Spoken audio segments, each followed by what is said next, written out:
Olá pessoal, nesse vídeo, de forma rápida, vou falar um pouquinho sobre as vias eferentes. Então, é o controle dos músculos. Existem tipos de vias eferentes, né? Nós temos as vias eferentes viscerais, e essa organização do sistema nervoso autônomo, simpático e parasimpático. E o foco dessa pequena exposição é justamente as vias eferentes somáticas. É entender o trajeto básico, anatômico, bem simples, da informação proveniente do córtex até chegar no músculo estriado esquelético. Bom, então eu tenho aqui uma divisão clássica, apesar de nos livros não ser mais tratado assim, mas vou manter a clássica. Existe uma via chamada via piramidal, por onde as informações, os axônios vão descer pela pirâmide bulbar, e essa via é uma via com dois neurônios, um neurônio cortical, primeiro neurônio no córtex, que é o neurônio chamado neurônio motor superior, e esse neurônio ou ele desce para encontrar o neurônio motor inferior na medula, então o neurônio motor inferior medular, e essa via piramidal então é chamada de via córtico-espinal, ou esse neurônio motor, o neurônio motor superior, ele vai descer, vai ter a sua projeção para núcleos motores do tronco encefálico relacionados aos nervos cranianos que têm componentes motores, os estritamente motores ou os mistos. E dessa forma eu formo um outro trato chamado córtico nuclear.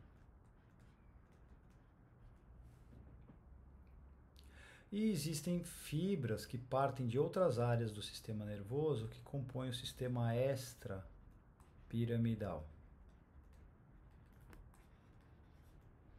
que a gente vai ver no finalzinho. Então vamos primeiro fazer uma intersecção aqui importante. Deixa eu tirar essa imagem aqui. Bom, aqui estamos vendo a medula espinal e essa organização é muito interessante. O neurônio motor inferior, ele tem uma organização topográfica nesse corno anterior da medula. Aqui é o corno anterior da medula, e dá para perceber que esse corno anterior é dividido numa área medial e uma área lateral. Esses triângulos indicam o corpo do neurônio motor inferior, chamado neurônio motor alfa. Na porção medial desse corno anterior, esses neurônios, eles vão ter seus axônios se projetando e formando nervos que vão para os músculos axiais. Por isso que essa faixa aqui existe na medula como um todo para controlar músculos axiais. Já a porção lateral do corno anterior, ela vai controlar a musculatura dos membros. Aí eu tenho o grupo que controla a porção distal, o grupo que controla a porção proximal. Eu também posso fracionar esse corno anterior da medula numa região mais posterior e numa região mais anterior. Sendo que as regiões posteriores, os neurônios são neurônios que vão para a musculatura flexora e os mais anteriores para a musculatura extensora. Esses corpos de neurônios vão formar os nervos, né, que vão transmitir essa informação lá para a fibra muscular, naquela junção mioneural, que a gente encontra lá o sarcolema da fibra muscular preguiada, formando a placa motora.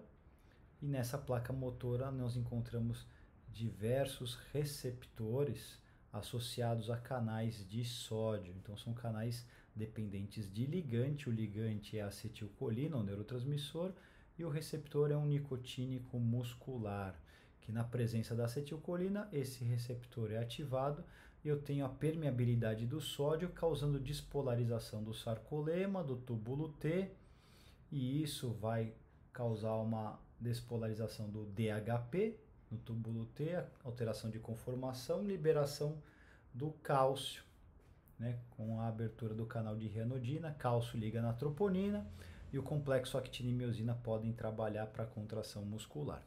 Bom, mas como nós estamos vendo a via eferente, temos aqui o neurônio motor inferior medular, e esse neurônio motor inferior medular, ele pode sofrer influência de fibras que vêm do córtex, formando o trato córtico-espinal.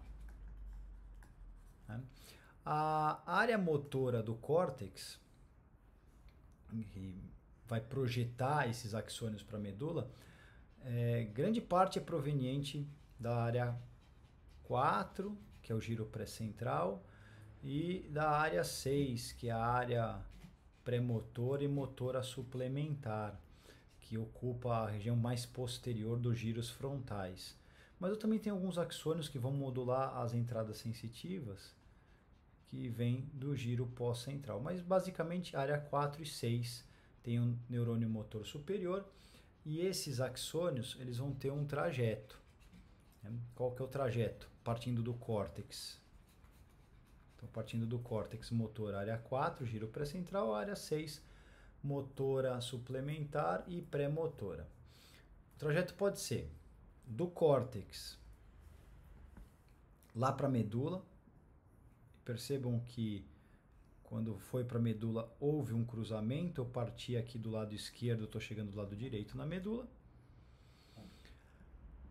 Para a maior parte das fibras, vão cruzar, a gente já vai ver esse detalhe. Ou eu posso ter um trato aí formado por axônios do neurônio motor superior que vão descer até núcleos do tronco encefálico relacionado com os nervos cranianos, sendo esses nervos cranianos motores, ou que tenham componentes motores. Eles não precisam ser exclusivamente motores, eu também tenho os mistos, que agregam esses componentes motores.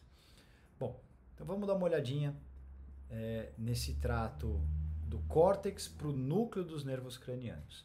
Ele é chamado de trato córtico, deixa eu corrigir aqui, corta e cola, muito rápido, que foi córtico nuclear.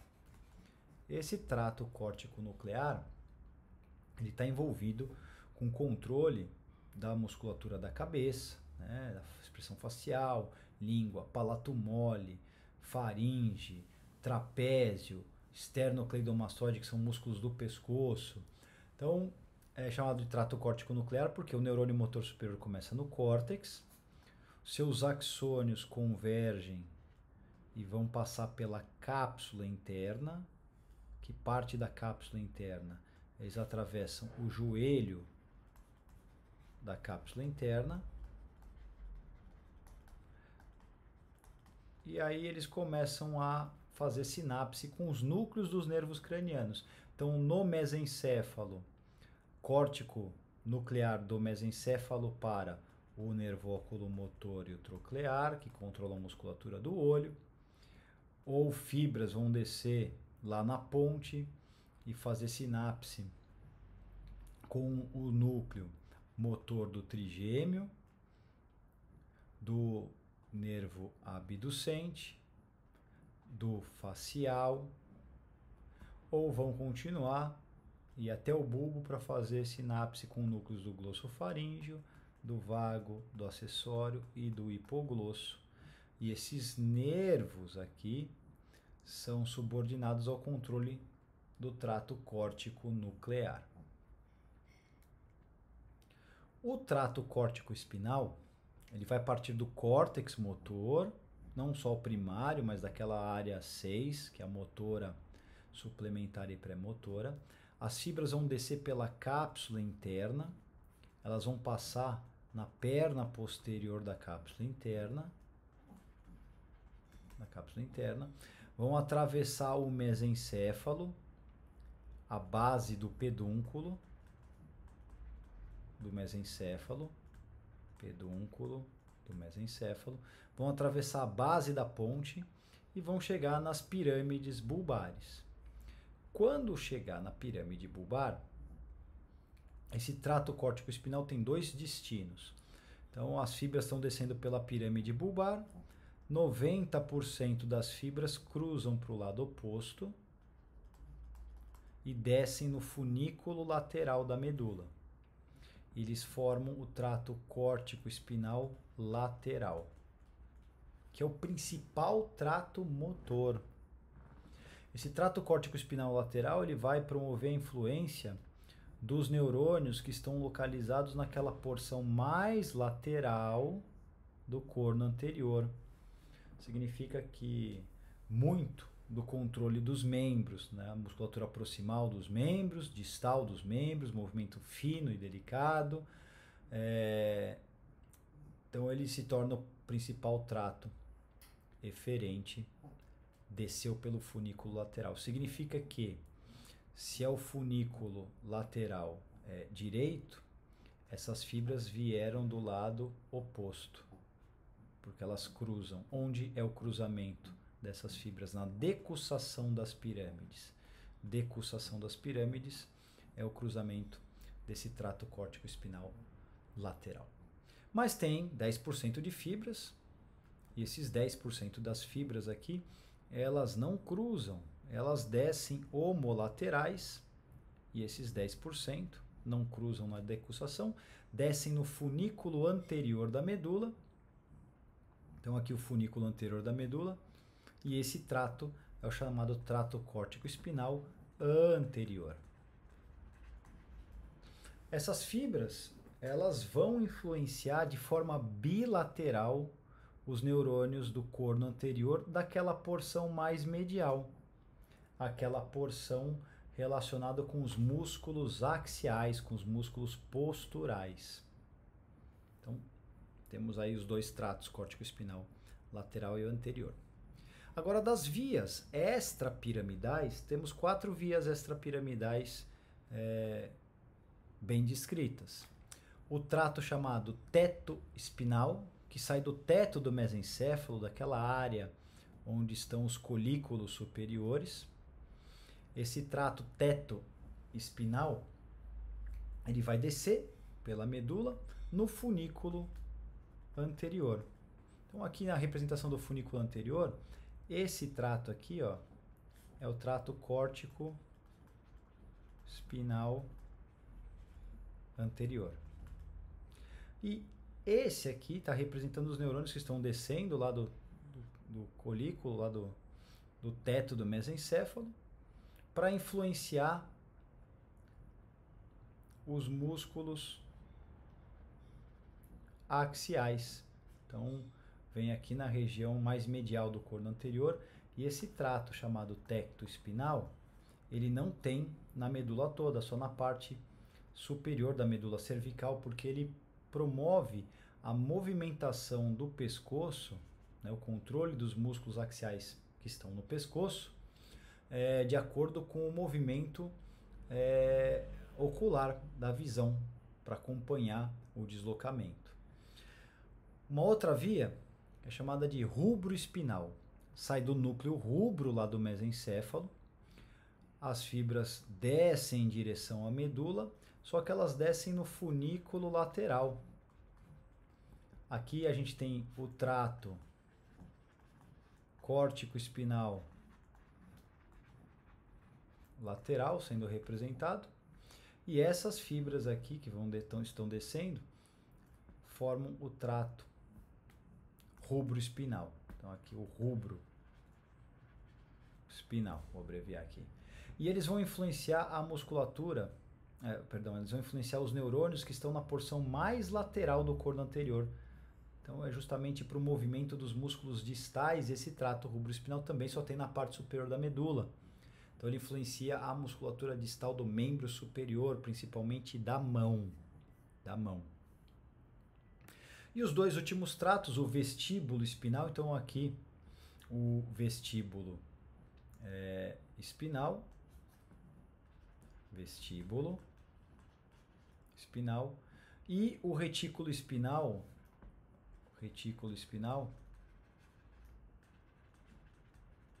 tem duas porções do retículo espinal. Então vamos lá, vestíbulo espinal. Eu tenho uma informação partindo lá do aparelho vestibular e descendo na medula. Vestíbulo espinal desce no funículo anterior.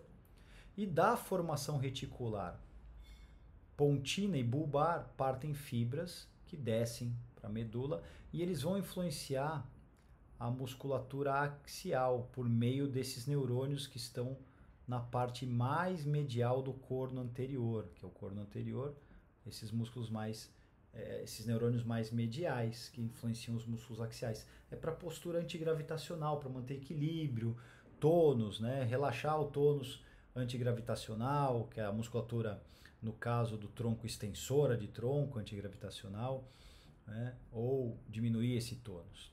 O retículo espinal, que está no funículo anterior, parte da ponte.